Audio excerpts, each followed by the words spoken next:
Ang kababayan ni Naoya Inoue na dating Japanese champion na si Valentin Hosokawa nagbigay na ng reaksyon kung gaano kalakas ang suntok ni Gian Riel Casimero.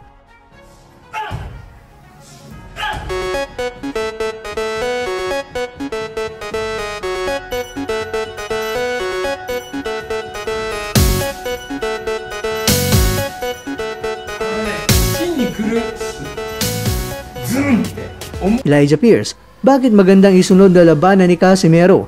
Narito ang buong kwento.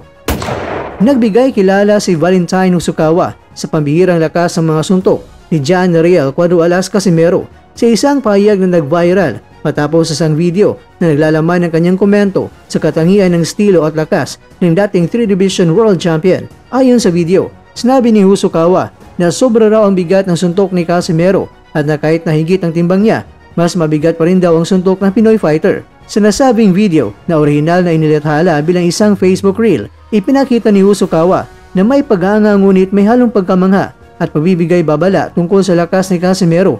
Ilan sa kanyang sinabi ay narito, "Sobrang bigat ang suntok niya pare, hindi mo basta-basta mararamdaman hanggang hindi ka nabibiktima. Kahit mas mabigat ang timbang ko, ramdam ko na mas mabigat pa ang dating ng suntok niya kaysa sa akin." Hindi ito biro. Kapag may lumusot na suntok niya, ay delikado kagad ang posibleng epekto.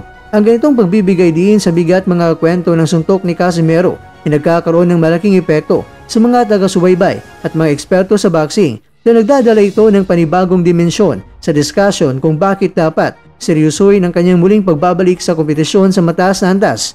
Ang komento ni Hosokawa ay hindi lamang basta papuri, ito ay may implikasyong teknikal at taktikal sa mundo ng boxing. Una, lakas kontra sa timbang.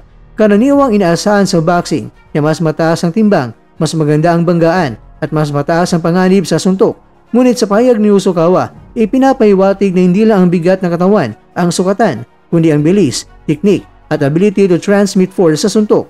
Para kay Casimero na isang malakas na puncher, ang kombinasyong bilis at tamang mechanics ay nagre-resulta sa mga suntok na mararamdaman kahit hindi ganoon kalaki ang bilang o laki. Pangalawa, psychological edge. Sa pagbibigay pansin sa napakabigat na suntok ay nagpapalakas ng reputasyon ni Casimero bilang dangerous man, isang fighter na hindi basta-basta i-dethrone. Ang mga tagapag-oposisyon at promoter ay mas maiingatan sa paghusga sa kanyang kakayahan. Pangatlo, ang epektibong estratehiya. Kung tama ang obserbasyon ni Hosokawa na kahit sa mga mid to high weight divisions belts, kayang gumawa ni Casimero ng damage sa kalaban na mas mataas ang timbang.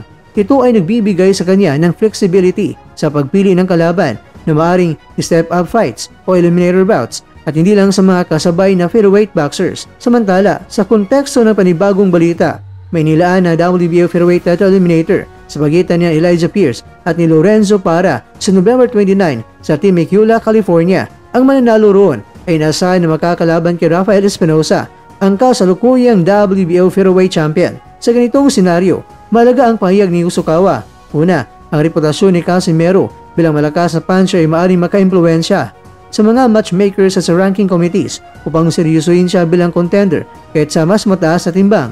Kung kakalabanin ni Casimero si Pierce o direkta makaharap kay Espinosa, ang perception na siya ay may heavy punch ay yan ang nagiging negotiating leverage, susi sa pagkuha ng kontrata at promosyon sa mataas na antas. Dahil muling nabigyan ng sigla ang kampanya ng dating 3-division world champion na itong si Casimero matapos mabuksan ang posibilidad na isang laban kontra yan kay Elijah Pierce sa nalalapit na fight card ng Manny Pacquiao Promotion sa November 29 sa Pichanga Resort Casino sa Temecula, California. Nakatagda ang 12-round WBO featherweight title eliminator sa pagitan nina Elijah Pierce at Lorenzo Parra. Ang kinalabasan ng laban na ito ay may malaking epekto sa inaharap sa featherweight division. Ayon sa anunsyo, ang mananalo sa eliminator ay may pagkakataong makaharap ang WBO featherweight champion na si Rafael Espinosa. Dahil dito, nakikita ng maraming eksperto na dapat masangkot si Casimero upang harapin si Pierce. Kung sakaling mapabagsak ng Pinoy fighter si Pierce, maaari siya mismo ang agad itapat kay Espinosa para sa kampiyonato. Si Rafael Espinosa, na kilala sa kanyang taas at mahabang reach, ay kasalukuyang itinuturing na isang mabigat na kampiyon sa dibisyon. Ngunit para kay Casimero, hindi bago ang pagharap sa matitinding hamon. Kilala ang Cuadro-Alas sa kanyang agresibong estilo at knockout power, bagay na maaring magbigay ng matinding hamon sa reigning champion kung sakaling magtapat sila sa hinaharap.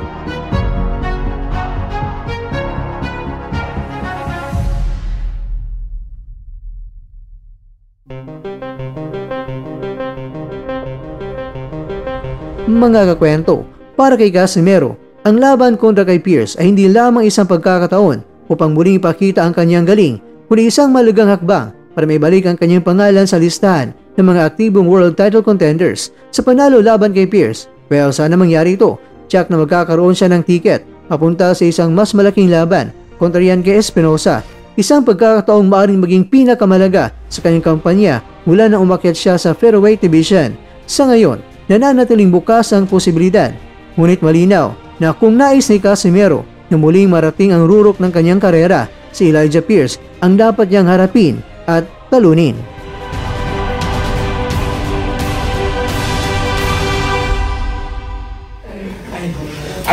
芯に来るズンって重い、本当に重い。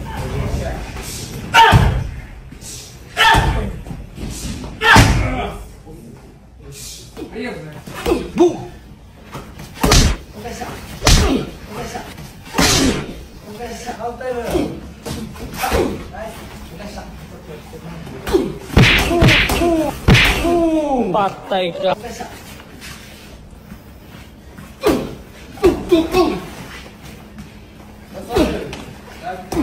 Boom!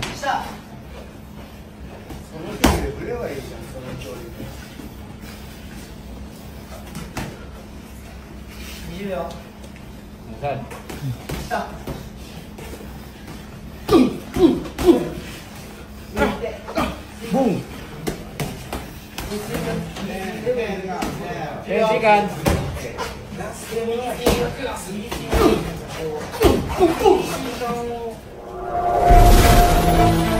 At dyan, nagtatapos ang ating kwento.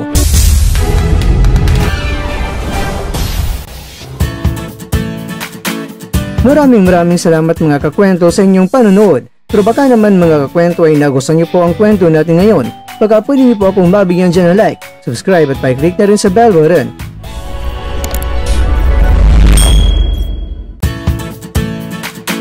Pero bago tayo tatapos mga kwento, syempre, shoutout po muna tayo dyan sa ating mga kakwento.